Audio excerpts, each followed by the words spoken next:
to the new lecture 9th science on this YouTube channel। तो हम 9th class का start करने वाले हैं एंड 9th क्लास का जो है ना हम पहले चैप्टर नंबर 3 से स्टार्ट करेंगे बिकॉज अभी आपके सेकंड टर्म एग्जाम्स होंगे तो उनमें आपके चैप्टर 3 एंड 4 आ रहे होंगे मोस्ट ऑफ द स्टूडेंट्स के, ठीक है। चैप्टर 1 तो आपके फर्स्ट टर्म में आ चुके होंगे, so we are starting with the chapter 3 and 4। If आपका पूरा सिलेबस आ रहा है you can comment it on down on this video, तो मैं चैप्टर 1 से फिर स्टार्ट करा दूंगा, ठीक है, नेक्स्ट लेक्चर से। तो अभी फिलहाल के लिए हम चैप्टर नंबर 3 से स्टार्ट करते हैं। चैप्टर नंबर 3 क्या है पहले तो ये लिख लेते हैं।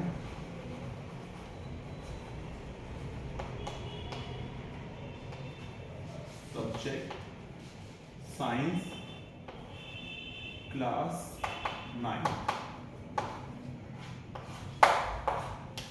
एंड चैप्टर 3 है आपका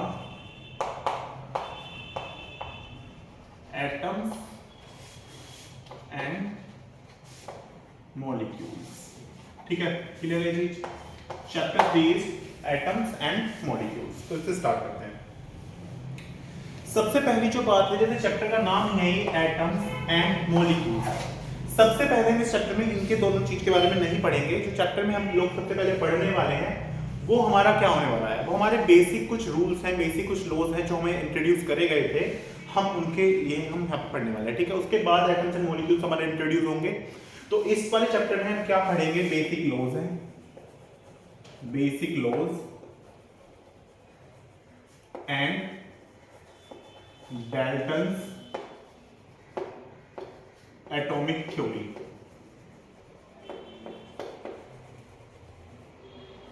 and some blue line question हो तो हम देख लेंगे, ब्लू लाइन क्वेश्चन भी आपका, ठीक है। तो ये हमारा आज का होने वाला है टॉपिक इस चैप्टर का, ठीक है। This Dalton atomic theory is very very important. ये आप 11th क्लास में पढ़ेंगे, 12th में पढ़ेंगे, बहुत आगे काम आने वाले हैं आपके, ठीक है। तो आप इसे अच्छे से समझना। इसके कुछ पोस्टुलेट्स हैं, अभी तो फिलहाल वही याद रखने हैं, आगे बड़ी क्लास में जाएंगे तो और ज्यादा अच्छी चीजें पढ़ेंगे, ठीक है। Let's start with the basic laws. अब हमारे एटम्स और मॉलिक्यूल्स की कुछ बहस चल रही थी, तब कुछ साइंटिस्ट आए। अब उन साइंटिस्ट ने अपने अपनी थ्योरीज दी। अब अपनी अपनी थ्योरीज देते देते उनमें से दो साइंटिस्ट जो आए वो थे हमारे, एक तो जोसेफ एल प्रोस्ट एंड दूसरे थे हमारे लेवोइसियर, ठीक है। ये दो साइंटिस्ट आए, दोनों साइंटिस्ट ने अपनी थ्योरीज दी और इन दोनों साइंटिस्ट ने हमें दिए law of chemical combinations. They have given us law of chemical combination, law of chemical combination. अब इन्होंने लॉ ऑफ केमिकल कॉम्बिनेशंस तो हमें दिए। अब in law of chemical combination के अंदर आए, यहां पे दो लॉ जो आपको पढ़ने हैं। एक तो है law of conservation of mass, law of conservation of mass, and second law है आपका लॉ ऑफ कांस्टेंट प्रोपोर्शंस, ठीक है, लॉ ऑफ कांस्टेंट प्रोपोर्शंस। तो ये दो लॉ आपको यहां पे पढ़ने हैं, ठीक है, law of conservation of mass and law of constant proportions. Law of conservation of मास की अगर मैं बात करूं तो ये लॉ ऑफ कंजर्वेशन ऑफ मास क्या है, कंजर्वेशन से ही समझ आ रहा है किसी चीज को बचा के रखना, मास समझ आ रहा है मास को ही यहां पे बचा के रखना है, ठीक है। तो इस लॉ के अकॉर्डिंग इस लॉ का एक स्टेटमेंट ये है, ये सिंपल लॉ है, इसमें कुछ रॉकेट साइंस नहीं है। इस लॉ का स्टेटमेंट है मास can neither be created nor destroyed। मास जो है वो ना तो खत्म कभी हो सकता है और ना ही मास को बनाया जा सकता है, सिर्फ हम उसे एक फॉर्म से किसी दूसरी फॉर्म में ट्रांसफर कर सकते हैं। बस इतना ही इस लॉ ने हमें कहा था कि मास जो है वो ना तो मर सकता है, ना बन सकता है, ना खत्म हो सकता है, उसके पास ये वरदान है। सिर्फ हम उसे क्या कर सकते हैं, हम उसे एक फॉर्म से उठा के किसी दूसरी फॉर्म में ट्रांसफर कर सकते हैं। बस ये चीज हमें समझनी है, ठीक है। यानी कि सिंपल भाषा में अगर मैं कहूं, mass of reactant is always equals to mass of product. और ये फॉर्मूला ध्यान रखना क्योंकि इस फॉर्मूले के बेस पे आपका एक तो शायद न्यूमेरिकल इसमें चैप्टर में है क्वेश्चन, ठीक है। रिएक्टेंट यानी कि वो स्पीसीज जो आपस में रिएक्ट कर रही हैं, प्रोडक्ट यानी कि वो स्पीसीज जो इन दोनों के रिएक्ट करने में मिल रहा है, ठीक है। तो ये था law of mass of conservation, law of conservation of मास, ठीक है। अब इसे आप स्क्रीनशॉट लो, उसके बाद में law of constant proportion start करता हूं, ये मुझे रफ करना पड़ेगा, ठीक है। 3 2 1 स्क्रीनशॉट डन।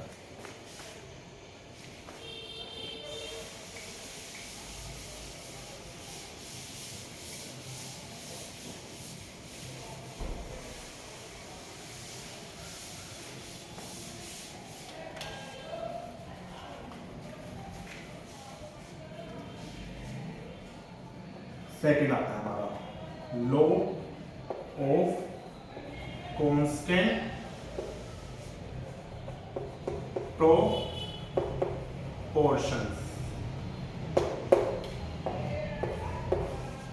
कांस्टेंट वर्ड से समझ आ रहा होगा कि कोई भी चीज है, मैं उसकी जो लिमिट है, जो क्वांटिटी है, हमें कांस्टेंट कर देनी है। प्रोपोर्शन यानी कि जो भी हम प्रोपोर्शन लेके चीज को बना रहे हैं वो हमें कांस्टेंट लेनी है, लिमिटेड रखनी है, ठीक है।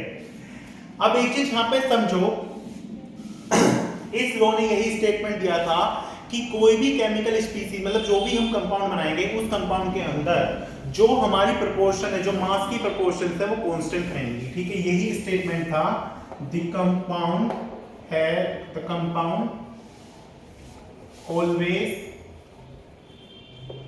always have constant proportion of mass in a chemical reaction, clear हुई बात। अब इसका एक एग्जांपल है, ये एग्जांपल ज्यादा अच्छे समझ में तब आएगा जब आपको एटॉमिक वेट, मास ये सब पता लग जाएगा। बट अब एग्जांपल देखो, जैसे अगर मैं वाटर की बात करूं, वाटर के अंदर, वाटर मॉलिक्यूल में H2O के अंदर जो हाइड्रोजन और ऑक्सीजन का रेशो रहेगा वो हमेशा 1:8 रहेगा, 1:8 रहेगा। अगर 1:8 का मतलब है अगर एक मॉलिक्यूल हाइड्रोजन का है तो 8 मॉलिक्यूल पानी के मिलेंगे, मतलब 8 मॉलिक्यूल ऑक्सीजन के मिलेंगे, तब जाके वो कंबाइंड होकर बनाएंगे 1 मॉलिक्यूल ऑफ वाटर, ठीक है। तो ये चीज समझनी है कि हाइड्रोजन H2O के अंदर हाइड्रोजन का अगर 1 मोल है तो ऑक्सीजन के 8 मोल रहेंगे और वो मिलकर बनाएंगे 1 mole of water, 1 molecule of water, clear है बात। इसका एग्जांपल आपके एनसीईआरटी वाले उठाते हैं। एनसीईआरटी में आपके गिवन है कि अगर 9 ग्राम ऑफ वाटर है, अगर 9 ग्राम पानी है, अगर 9 ग्राम H2O है, तो इस 9 ग्राम H2O के अंदर 1 ग्राम जो रहेगा वो हाइड्रोजन रहेगा, 1 ग्राम हाइड्रोजन रहेगा प्लस 9 ग्राम ऑक्सीजन रहेगा, और ये मिलके बनाएंगे वो, सॉरी 8 ग्राम ऑक्सीजन रहेगा और मिलके बनाएंगे 9 ग्राम ऑफ H2O, क्लियर हुई बात। ये था आपका लॉ ऑफ कांस्टेंट प्रोपोर्शन, ठीक है। लॉ ऑफ कांस्टेंट प्रोपोर्शन बस इतना ही है, ठीक है। इसे आप देखो, तब तक मैं ब्लू लाइन क्वेश्चन आपके एक दो देख लेता हूं।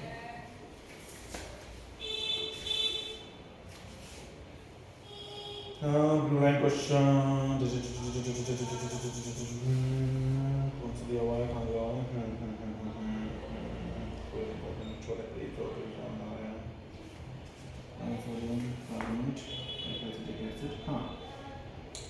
पेज नंबर एनसीईआरटी का 27 देखना, पेज नंबर 27 देखो एनसीईआरटी का, उसमें क्वेश्चन दिया हुआ है ब्लू लाइन क्वेश्चन, नीचे कॉर्नर में है।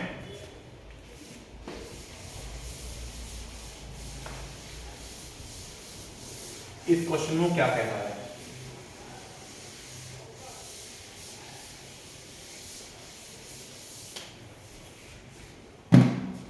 इस क्वेश्चन में वो कह रहा है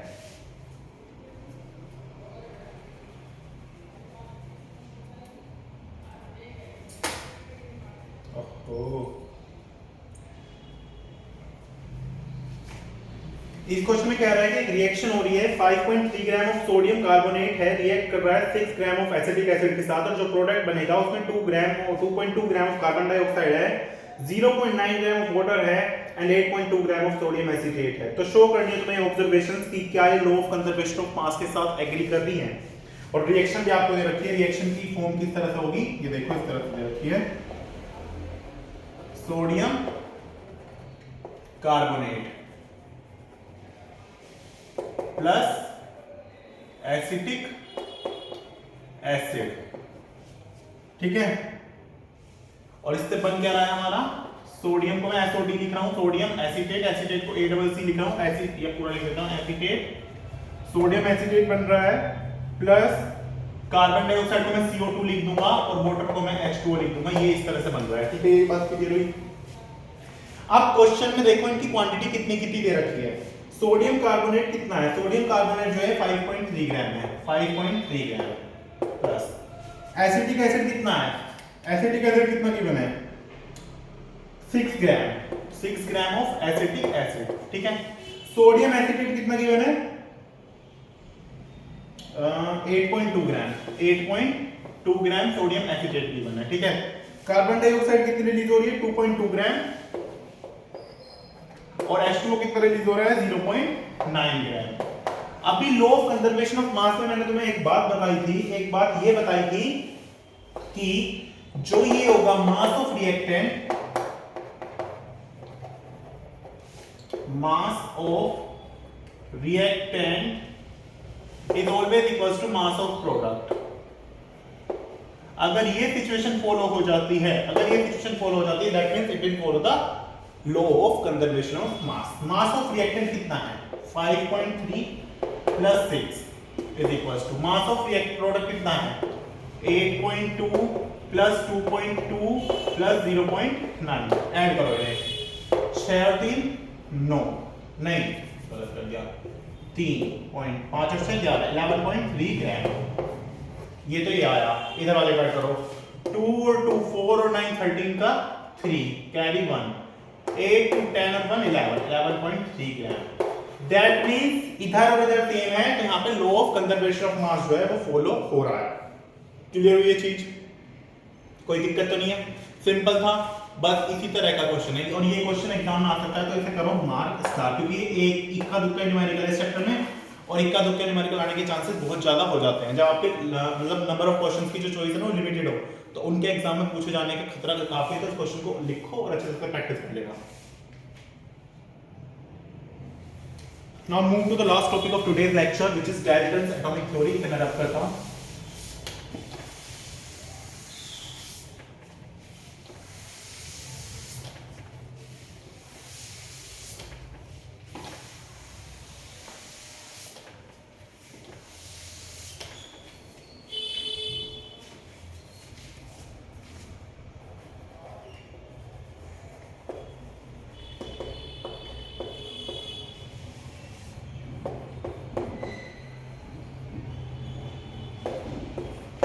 अब जो डाल्टन की एटॉमिक थ्योरी है, इसकी हमें जरूरत क्यों पड़ी, इसकी जरूरत हमें पड़ी क्यों, इसकी जरूरत हमें पड़ी किस लिए, अब वो हमें देखना है, ठीक है।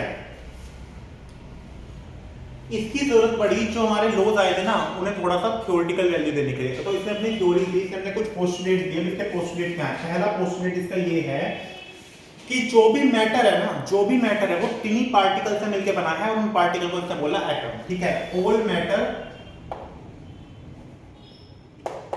made up of tiny particles called atom, ठीक है। यानी कि हमारे अराउंड जितने भी मैटर हैं वो सब टिनी पार्टिकल से मिलकर बने हैं, जिन्हें हम एटम बोलते हैं, और ये एटम हमारे केमिकल रिएक्शन से पार्टिसिपेट करते हैं। पहला पोस्टुलेट इसने ये बोल दिया कि atom is the smallest particle.